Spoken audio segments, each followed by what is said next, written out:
Welcome to Friday. It is the 15th day of September 2023. This podcast brought to you by Cowboy State Daily. Did you know that they deliver a digital newspaper at 5:45 a.m. every day of the week?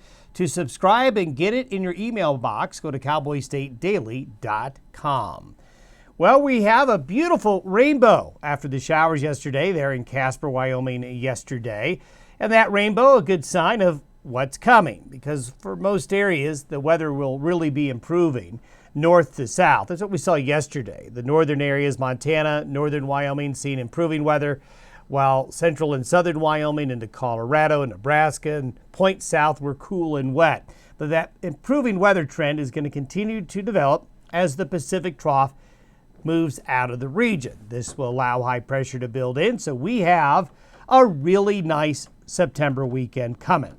The weather should be pleasant, temperatures comfortable, precipitation chances low, and we think this will continue well into next week. I think we may be able to go all the way through at least Wednesday, maybe even into Thursday, depending on the timing of things, but this is going to be an extended period of good weather from today through the middle of next week. So enjoy it. Really nothing significant. Now, late next week and towards next weekend, it gets a little murky in terms of what the weather will be doing. What we discussed yesterday was that we had a lot of disagreement in our long-range modeling, and we continue to have that, and I think we'll continue to have that through the weekend. However, we're getting confident that the trend is going to be cooler and wetter late next week and next weekend.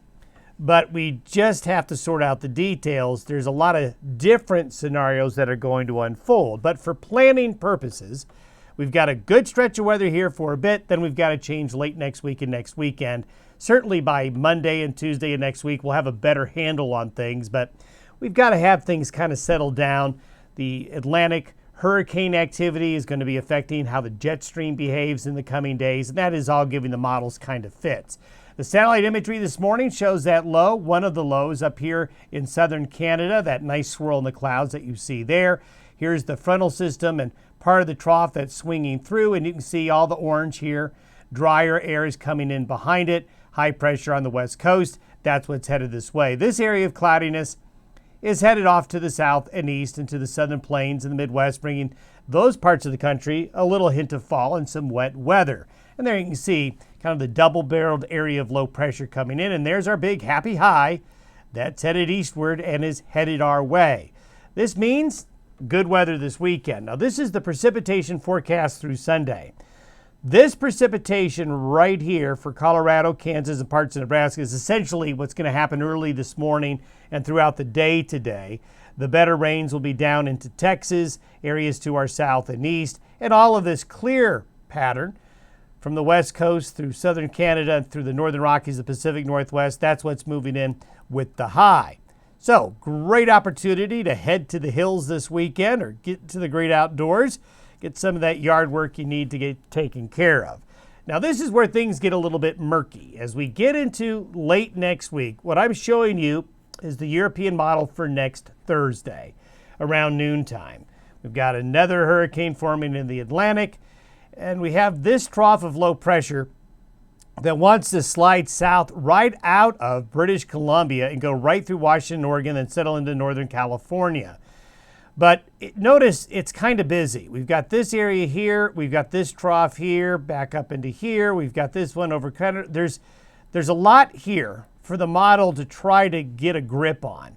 Now, this feature of high pressure in the eastern Pacific is a cold signal, as you know. Watchers of this podcast know that when there's a high there, we get colder in the west. So that high is going to develop. We're very confident of that. But all of those circles I'm drawing here is making the model kind of having a hard time of what to latch onto. Right now, the model trend is for this low to become the dominant low and start to head eastward late next week and next weekend towards the central Rockies. But sometimes these lows will get cut off and will meander and then actually not even move through. Sometimes they become just maybe more of what we call an open wave, or a trough and a front combined, kind of like what just went through, and will move through quicker. So there's a couple of different scenarios, maybe three, that'll happen. One model in fact more than one, is suggesting that it becomes a cutoff low, but then heads eastward over the central Rockies by next weekend. And this is what the European is showing. But notice we kind of have two lows, kind of a double barrel situation. But if this ends up transpiring, late next week and next weekend is going to be cold and wet across the Rockies and into the Plain states. This would really bring a very much fall-like pattern, very cool conditions, rain on the plains, and you're going to see snow in the high country. So this will be something that archery hunters are going to want to track for late next week and next weekend, because the high country would be susceptible to maybe the first significant snow of the season in some of the higher mountains. Tune in Monday and Tuesday next week. We'll have a better handle on things, but certainly the trend is colder and wetter late next week, and there's that high there in the eastern Pacific. So precipitation is going to be maybe significant. This is what falls between next Monday and next Sunday.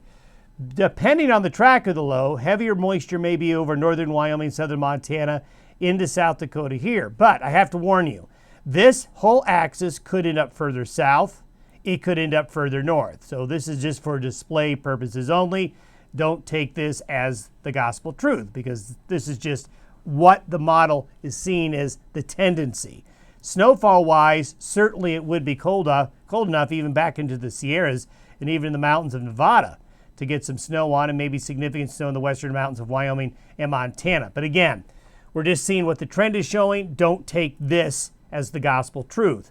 We'll know more early next week. Nonetheless, to recap, great weather today through next Wednesday for most areas, really nice. Then late next week and next weekend, things get a little bit more rowdy. Have yourself a great weekend.